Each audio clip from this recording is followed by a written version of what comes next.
여러분 안녕하십니까, 강신업 변호사입니다. 여러분, 미국의 싱크탱크 CEPR이라고 있습니다. 여기서 충격적인 지금 주장을 하고 나섰습니다. 한국은 트럼프의 488조를 상납하기로 했느냐 라고 묻고, 차라리 수출기업 지원이 낫다, 이런 주장을 한 거예요. 488조는 3,500억 달러를 말하는 겁니다. 그러니까 1,000억 달러는 LNG를 사오는 거니까 그건 엄밀히 말하면 상납은 아니죠. 문제는 펀드 투자한다고 하는, 미국에 투자한다고 하는 3,500억 달러, 이거를 우리 돈으로 계산하면 488조인데 이거 실익이 있느냐? 별로 실익 없는 것 같다. 지금 한일 무역 합의 같은 경우도 일본이 물론 뭐 이렇게 저렇게 하는 식으로 협정을 했지만 그것이 일본에 얼마나 실익이 되는지 모르겠다는 그런 얘기가 나왔습니다. 그러니까 우리도 3,500억 달러를 투자한다고 약속했잖아요, 큰 틀에서. 근데 사인 안 했지 않습니까? 그런데 지금 이제 미국의 싱크탱크에서 488조 원을 투자하고 과연 그 돈을 회수할 수 있겠는가라고 하는 의문을 던지는 겁니다. 더군다나 현금으로 박으라는데 박을 수도 없고요. 사실은 뭐 박을 수도 없어.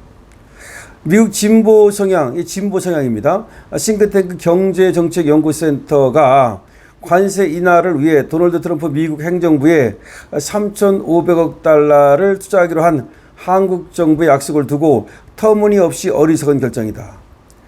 근데 우리가 3,500억 달러를 투자한다고 했잖아, 큰 틀에서. 그게 어리석은 결정이라는 거야. 그게 이재명 정부를 깐 거예요, 사실은. 더군다나 미국의 진보 쪽 그 단체인데도 아니 왜 3,500억 달러를 갖다가 미국에 갖다가 박느냐. 차라리 그러려면 한국의 수출 기업을 그 돈 갖고 도와주는 게 낫지 않겠느냐, 뭐 그런 말입니다. 이 CPR 선임 경제학자 딘 베이커는 지난 11일 현지 시각입니다. 연구센터 홈페이지에 올린 글에서 한국과 일본이 최근 미국과 타결한 무역 합의를 강하게 비판했는데요. 그는 투자 약속 성격이 아직 명확하지 않지만 트럼프가 설명하는 방식과 조금이라도 비슷하다면 한국과 일본이 합의를 수용한 건 신을 모독할 정도로 어리석은 짓이다. 다시 말해서 우리도 큰 틀에서는 합의를 했잖아요. 일본은 뭐 이제 사인까지 했고요. 근데 그거는 오히려 그럴 필요가 뭐가 있냐. 오히려 그건 어리석은 짓 아니냐. 한국이 천문학적인 돈을 미국에 갖다 바치는 대신 그 돈 일부만 사용해도 관세 인상으로 피해를 볼 수출 기업과 노동자를 충분히 지원하고도 남는다. 그러니까 3,500억 달러를 갖다 바치는 대신에 그 돈으로 수출 기업을 차라리 돕는 게 낫지 않느냐, 지원하는 게 낫지 않느냐.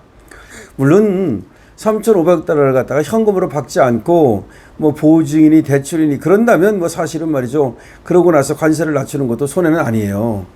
왜냐하면 관세를 25% 뜯어 맞으면 자동차하고 지금 자동차 부품하고 TV만 갖고도 4, 5, 6 석 달 동안 20조가 손해봤거든요. 그렇기 때문에 사실 관세를 갖다가 무시하면 안 돼요. 그렇긴 하지만 그렇다고 해서 현금으로 박는 건 불가능해요. 그거는 뭐 늘 말씀을 드립니다만, 그렇다면 관세를 두드려 맞는 수밖에 없는 거 아니냐. 앞서 한국은 지난 7월 말 미국과 관세 협상을 타결했는데요. 미국이 한국산 수입품에 부과하던 상호 관세를 기존 25%에서 15%로 낮추는 대신 한국은 3,500억 달러 규모 대미 투자를 약속하는 내용이 골자입니다. 하지만 이후 미국이 사실상 백지 수표를 요구하면서 두 나라 간 이견이 계속되는 상황인데요. 미국이 원하는 곳에 3,500억 달러를 투자하고 투자금을 회수한 뒤에는 투자 수익 90%를 미국이 가져가겠다는 식입니다. 다시 말하면 3,500억 달러를 미국이 원하는 곳에 투자를 하고 우리가 원금은 이제 보장이 돼요. 원금은 이제 회수하고 나서 그 다음에 남는 수익은 다 미국이 가져간다, 뭐 그런 얘기인데, 이게 그렇게 3,500억 달러가 돈이 어디냐. 저는 기본적으로 거기 박을 돈이 없어요. 그러니까 이재명 정부에서 그 박을 돈이 없으면 차라리 처음부터 그렇게 박을 돈이 없다고 얘기했다면 이게 간단해지는 건데, 마치 투자할 것처럼 하다가 이게 문제가 된 것이 더 크다고 생각을 하는데, 어쨌든 지금 미국의 싱크탱크에서도 이 돈을 갖다가 사실상 미국에 박는 것은 어리석은 짓이다. 만약에 그 돈이 있다면 그 돈을 차라리 수출기업을 도와주고 그러는 게 낫겠다, 이런 얘기를 하고 있는 겁니다. 베이커는 간단한 산수를 통해 이 거래가 얼마나 불합리한지를 설명하고 있는데요. 관세율이 다시 25%로 오를 경우 한국 대미 수출 감소액을 17조 원 정도로 추산했습니다. 이는 한국 국내 총생산의 0.7% 수준입니다. 그런데 한국이 왜 125억 달러 수출을 지키려고 3,500억 달러를 트럼프에 주려고 하는지 이해가 어렵다 꼬집었습니다. 3,500억 달러 갖다 받고 그리고 한 해에 125억 달러 수출을 지키면 그게 손해 아니냐. 물론 이 산수가 맞지는 않아요. 어떻게 보면 120억 달러가 아니고 더 많은 걸 수도 있으니까. 하지만 이 사람이 말하는 것 중에서도 일리가 있는 거는 지금 3,500억 달러를 갖다 박을 수도 없으면서 왜 3,500억 달러를 박으려고 하느냐. 그건 일리가 있어요. 또 이 지금 싱크탱크에서는 트럼프 대통령 지금 믿기 어려운 것도 있다라고 얘기를 하는데 지금 트럼프가 이거 지금 이렇게 합의를 해놓고 나서도 언제든지 말을 바꿔가지고 돈을 더 내놓으라라고 할 가능성도 있다라고 그걸 짚고 있어요. 그 다음에 중국을 견제하기 위한 군사적 지원을 얻기 위해서 어쩔 수 없는 선택이라는 안보 논리에 대해서도 베이커라는 이 사람은 회의적인 시각을 드러냈는데요. 한일 지도자들이 중국 군사행동으로부터 자신들을 보호해 줄 것이라고 트럼프를 믿는다면 그 미친 짓이다. 그렇게 얘기합니다. 여러분 이쪽은 이제 진보 쪽이라 그런 것 같은데 트럼프를 믿지 말아라 이 말입니다. 아메리카 퍼스트에 대해 이해하지 못한 게 있느냐 반문하면서 유럽 국가들은 힘을 합치면 러시아를 막을 군사력을 키울 시간이 있지만 한국과 일본은 중국을 상대로 군사적 우위를 점하기가 어렵기 때문에 결국 중국과 타협점을 찾아야 된다. 뭐 이런 얘기를 하고 있는 겁니다. 그러면서 베이커는 결국 한일 지도자들이 직면한 질문은 아무것도 얻지 못하고 도널드 트럼프에게 수천억 달러를 갖다가 건네줄 것인지 여부다. 그들이 이게 말이 된다고 생각할 수도 있겠지만 어떻게 그러는지 이해가 안 간다. 이렇게 얘기를 했는데요. 자, 미국의 싱크탱크, 다만 이쪽은 이제 진보 쪽입니다. 이쪽에서 지금 이재명을 비판하고 있는 거예요. 일본도 비판하고 있는 거야. 근데 이제 우리로 한정을 시키면 왜 이재명이 저렇게 바보 같은 짓을 하느냐 이런 말입니다. 3,500억 달러를 갖다가 박는 대신 차라리 25% 관세를 맞아라. 그게 차라리 이득이 된다. 근데 그거는 이재명은 이제 3,500억 달러를 갖다 현금으로 박는 대신 요걸 갖다가 이제 꼼수를 부려가지고 사실은 말이죠.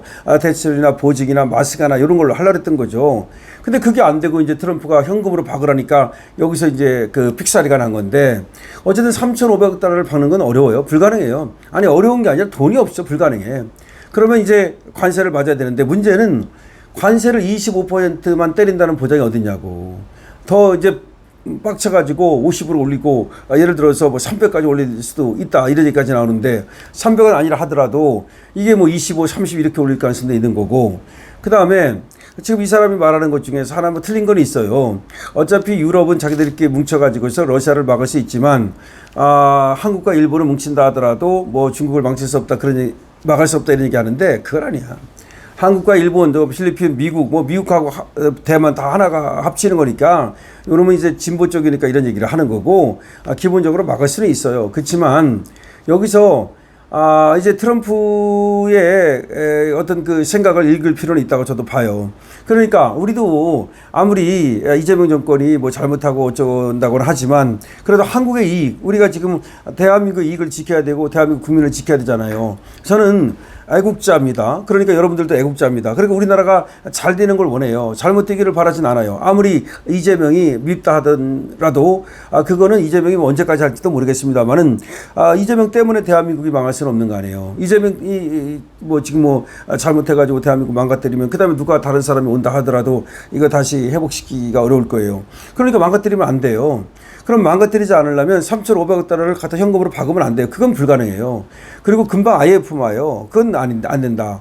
그러면 지금 우리가 얘기하는 거 뭐 지금 대출과 보증 뭐 그런 식으로 한다 그랬을 때 트럼프가 그걸 안 들어주면 할 수 없어요. 그때는 이제 관세를 맞는 수밖에 없는데 문제는 그러니까 이게 외교력을 발휘해야죠. 그러니까 3,500억 달러를 진짜 이게 박으라고 하는 건지 우리가 지금 그게 어렵다는 것을 잘 설명을 해가지고서 한 1,000억 달러로 줄이든지 아니면 관세를 갖다가 때린다 하더라도 25%에서 좀 낮춰가지고 때려달라고 하든지 우리 입장을 충분히 설명을 하고 우리는 미국처럼 부자 나라가 아니고 우리는 또 미국처럼 그렇게 어떤 인구와 자원과 또 뭐 기축통화와 이런 걸 갖고 있는 나라가 아니다는 걸 잘 설명을 해서 우리 입장을 잘 설명해야 됩니다. 지금 미국의 싱크탱크에서 하나의 이제 아드바이스를 주는 거고 그런데 약간 물론 저기가 싱크탱크가 진보 쪽이기 때문에 조금 이제 우리 자유우파의 생각과는 좀 다르긴 하지만 분명한 거는 3,500억 달러를 갖다 받고 그리고 뭐 관세를 갖다가 좀 낮춘다 하더라도 그거는 어리석은 짓이라고 분명히 얘기를 하는 겁니다. 맞아요. 3,500 달러를 갖다가 박을 수는 없어요. 그건 뭐 누구는 모릅니까? 다만 3,500 달러를 박지 않고 어떻게 해결할 것인가 그게 문제인데 그럼 해결을 안 하면 어떠냐? 아무것도 안 하고 그냥 있다가 25% 두드려 맞으면 어떠냐? 근데 그것도 답이 아니에요. 왜 그러냐면 자동차뿐입니까? 지금 그럼 반도체도 25% 때리고 다른 것도 다 품목도 25% 때리면 문제가 심각해요. 3,500억 달러만 심각한 게 아니라 25% 때리는 것도 심각하기 때문에 결과적으로는 만약에 우리가 3,500억 달러를 갖다가 투자할 수 없다면 우리가 투자할 수 있는 돈만 얘기를 해야죠. 1,000억 달러만 하겠다. 1,000억 달러만 하겠다. 대신 지금 관세를 갖다가 25%가 안 되고 15%로 해달라. 1,000억 달러 할 테니까 그게 안 된다면 16% 해달라. 뭐 이런 식으로 해서라도 자동차 같은 건 근데 일본과 똑같아야 되지만 다른 것들은 조금 유들이 할 수도 있으니까 그래서 주고받아서 기브앤테이크를 해서 우리가 지켜야 돼요. 이재명이 뭐 지금 뭐 어차피 지키러 방어하러 간 거다 얻으러 간 거 아니다. 뭐 그렇게 지금 그 단순하게 얘기할 때가 아니죠. 방어하는 것과 얻는 것은 동전의 앞뒤면과 똑같아요. 방어 따로 있고 그리고 공격 따로 있는 게 아니에요. 그렇기 때문에 다시 정말로 미국과의 협상을 다시 잘 해야 됩니다. 그렇다고 파토놓을 수는 없잖아요.